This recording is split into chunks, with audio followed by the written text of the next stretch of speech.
Her blind date stood up from the table, muttering excuses as Christmas lights flickered behind him, and walked away without looking back.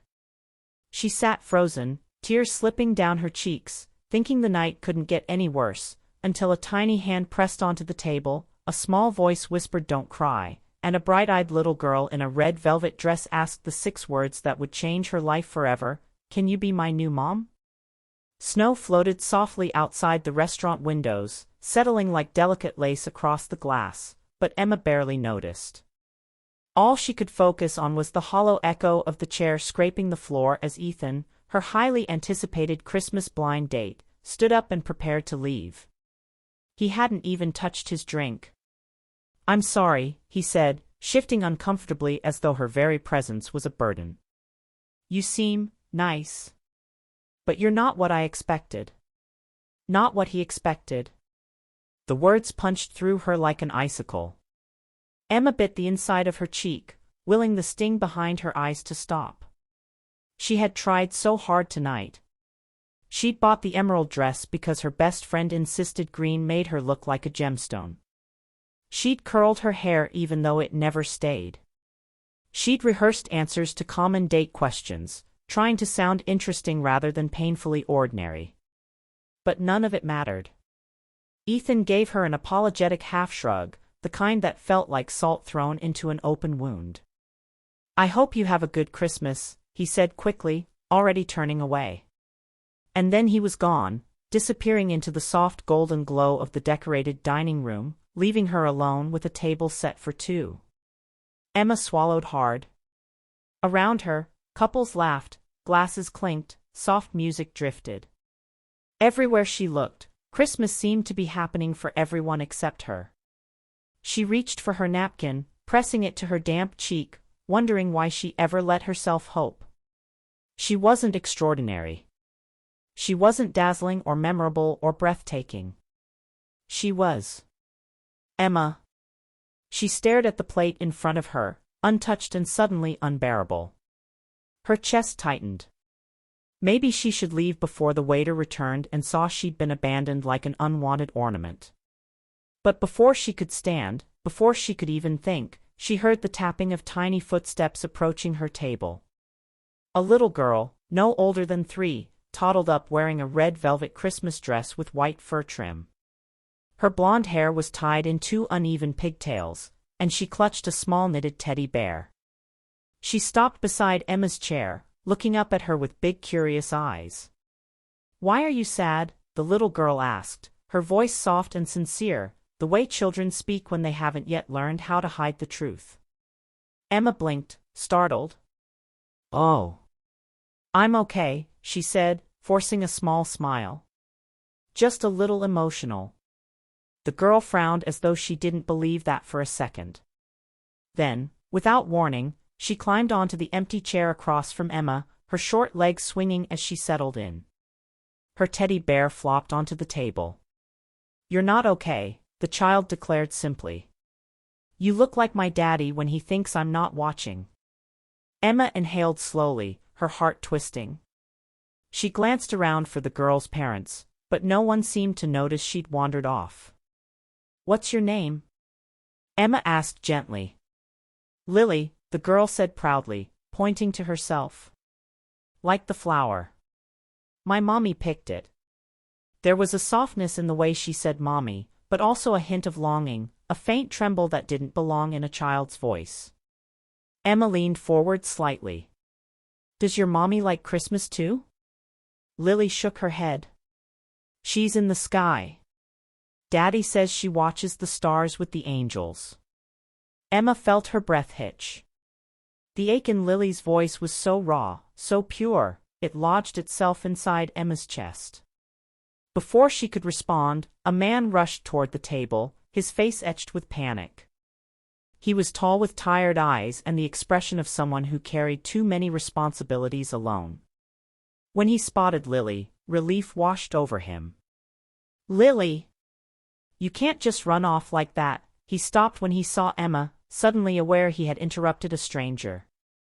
"I'm so sorry," he said, breathless and embarrassed. "I turned for 1 second and she was gone." "It's okay," Emma replied softly. She just came to say hello. But Lily shook her head vigorously. No. I came because she was crying. The man's gaze flicked to Emma, noticing her red-rimmed eyes. He hesitated, torn between embarrassment and sympathy. I hope she didn't bother you, he murmured, reaching for Lily's hand. But Lily pulled away as though she had a mission to complete. She leaned forward, placing both small palms on the table as she looked at Emma with serious concentration. Can I ask you something? She whispered. Emma wiped her cheek gently. Of course. The little girl smiled, a bright, hopeful smile that could melt frost. Can you be my new mom? The world stopped. The music faded. The clinking glasses muted. Even the warm glow of the Christmas lights seemed to hold its breath. Emma stared, stunned, unable to form words. Her heart felt like it was shattering and healing all at once. Lily's father looked mortified. Lily! Sweetheart, you can't just, he covered his face briefly, overwhelmed. I'm so sorry. But Lily didn't understand the weight of her question. She simply looked at Emma with childlike trust, the kind that saw past surface-level judgments and straight into the heart.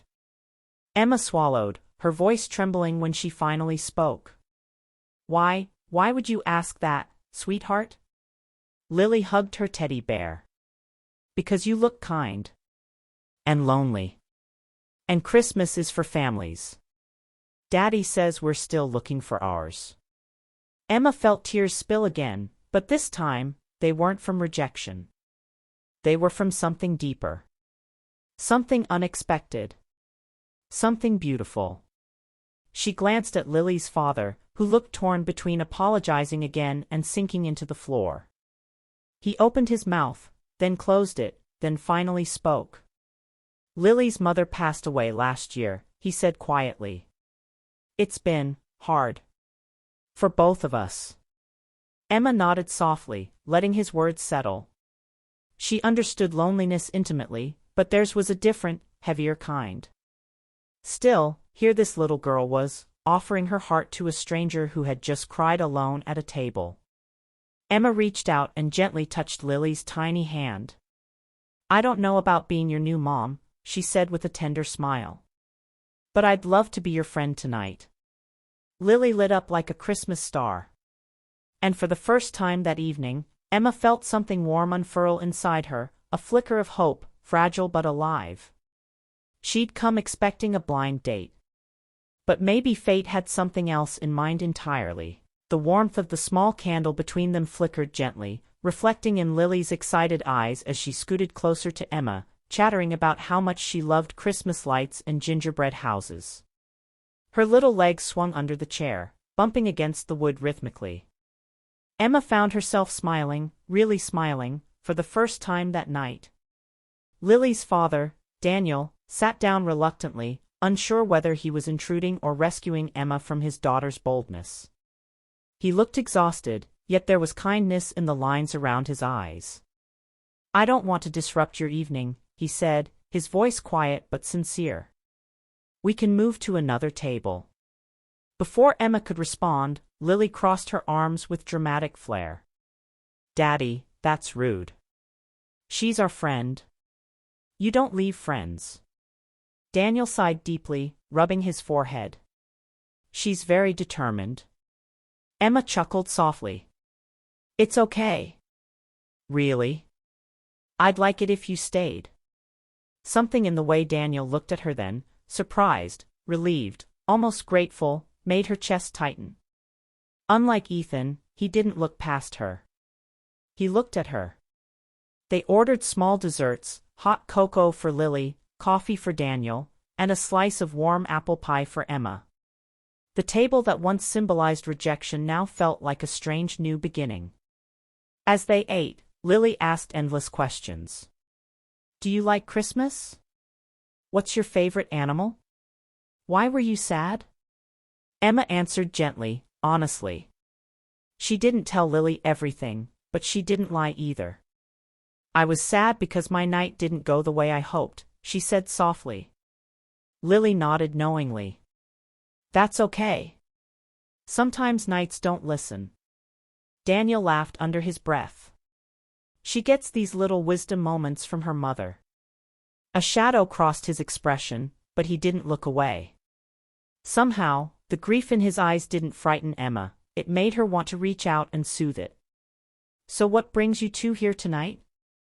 Emma asked. Daniel exhaled. Honestly? I promised Lily we'd come see the decorations and have a nice dinner because Christmas Eve is hard for her. Last year she asked Santa to bring her mom back. Emma's throat tightened painfully. Oh, Lily.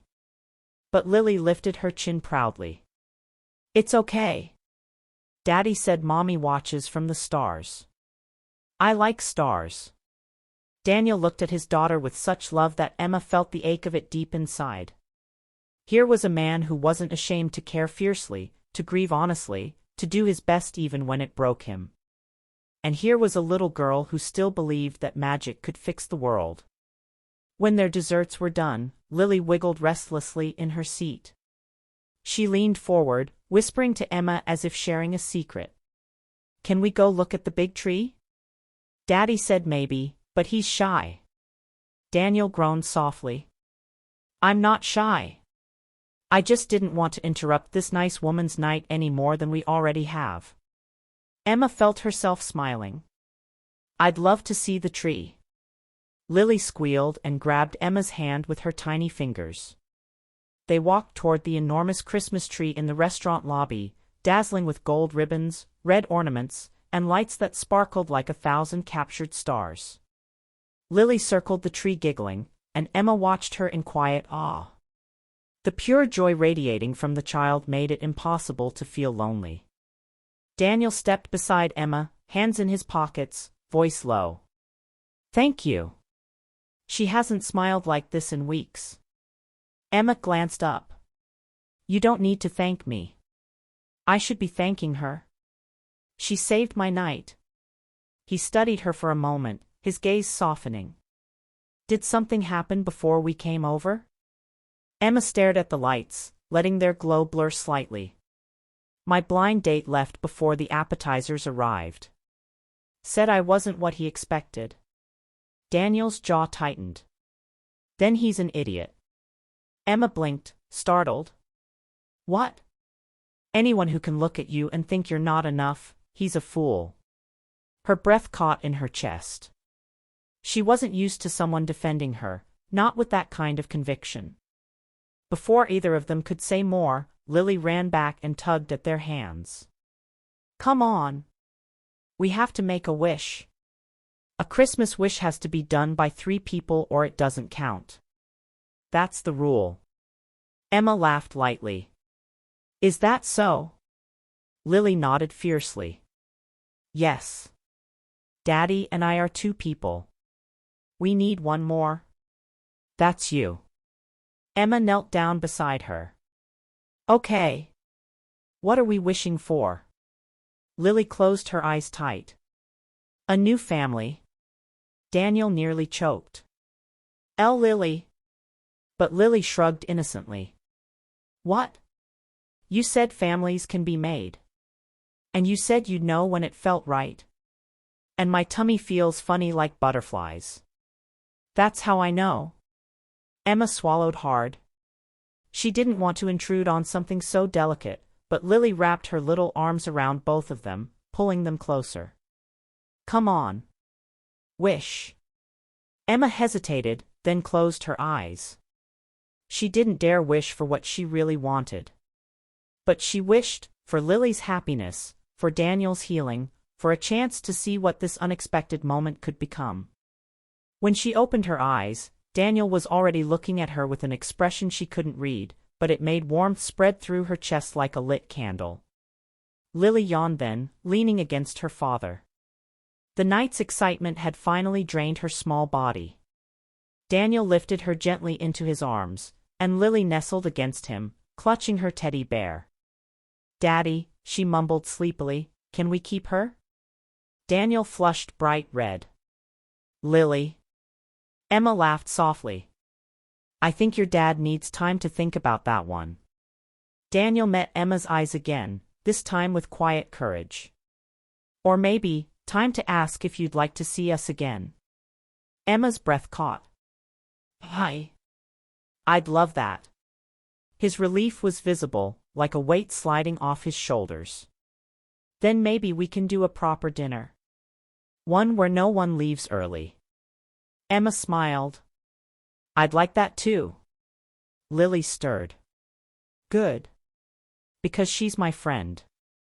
And Mommy said friends are angels that Earth lets borrow. Emma gently brushed a strand of hair from Lily's forehead. She's a very wise little girl. Daniel nodded. She really is. They walked together toward the entrance. Snow drifted softly outside, painting the night in silver. Daniel held the door open, his eyes lingering on Emma with a warmth that made her heart flutter. Thank you for everything, he said. Emma shook her head. No. Thank you. Both of you. Daniel took a breath. Can I call you? Tomorrow? Or maybe later tonight? Emma smiled, a real, radiant smile that wasn't forced at all. Call me tonight. And as she stepped into the snowfall, she felt something she hadn't felt in years, hope. Gentle, glowing, unexpected. Behind her, Lily waved sleepily. Good night, almost, Mom? Emma laughed, cheeks warming. Daniel covered Lily's mouth gently. Not yet, sweetheart. But Emma didn't correct her. For the first time in so long, the future didn't feel empty. It felt wide open. It felt like possibility. It felt like Christmas. If this story touched your heart, share it to inspire someone who needs hope today. Let's spread love, kindness, and unexpected miracles, because sometimes, the best gifts come when we least expect them.